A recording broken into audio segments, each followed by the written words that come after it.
عندنا بنك اوف امريكا عدل توقعاته النهارده. لما كان حاطط طبعا اول السنه رينج الأونصة الذهب ان توصل $6000. عدل التوقعات ديت وتخلى عنها النهارده وقال لك ان السيناريو ده مستبعد ان هو يحصل. طيب ده نفهم منه ايه؟ نفهم منه ان في برضو توقعات برفع الفايده من البنك الفيدرالي، وبناء عليه ان الذهب يعني مستحيل يوصل للمستويات اللي احنا كنا بنتكلم عليها اول السنه، وان الخفض اللي هو كان المفروض لما يحصل بناء عليه الذهب يطلع كده مش هيحصل، بل وان بيقول لك كمان احتمال طبعا ان يحصل رفع للفايده، وده بالتالي ممكن يأثر بالسلب اكتر على اسعار الذهب. وده اللي احنا اتكلمنا فيه لما قلنا ان الذهب ما كانش صالح للشراء من المستويات اللي فاتت. وطبعا الذهب النهارده كسر $4000 للأونصة، فده معناه ان الذهب لسه مكمل شويه معانا. ده بالنسبه للناس اللي هي عايزه تشتري وتبيع وتحقق فرق سعر سريعا، فالموضوع صعب حاليا خالص في ان انت تشتري فيزيكال وتبيع. في عندنا نقطة تانية عايز اتكلم فيها، لان انا اول فيديو ليا قلت يا جماعة نشتري من عند مستوى 6000 الا 100 جنيه، قلت هنشتري ب 30%.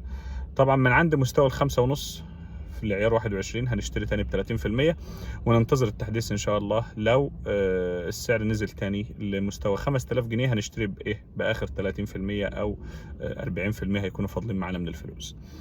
ده بالنسبه للاحتفاظ اللي على المدى الطويل. طيب بالنسبه للناس اللي قلنا عليهم مضاربه، لا مفيش شراء دلوقتي خالص.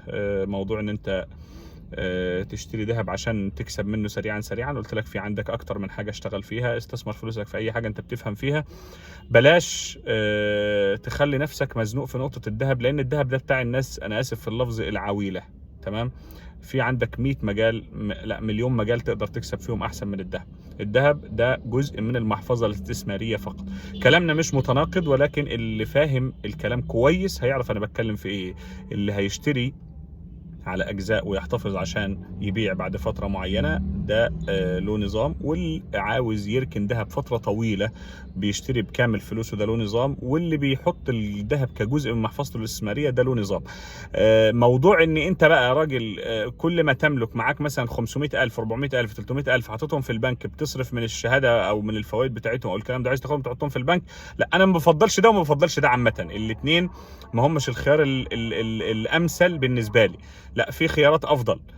في ان انت يعني هنعمل فيديو تاني بكره ان شاء الله او بعده، هعمل لكم فيديو عن ان ايه الافكار اللي نقدر نخش فيها براس مال قليل.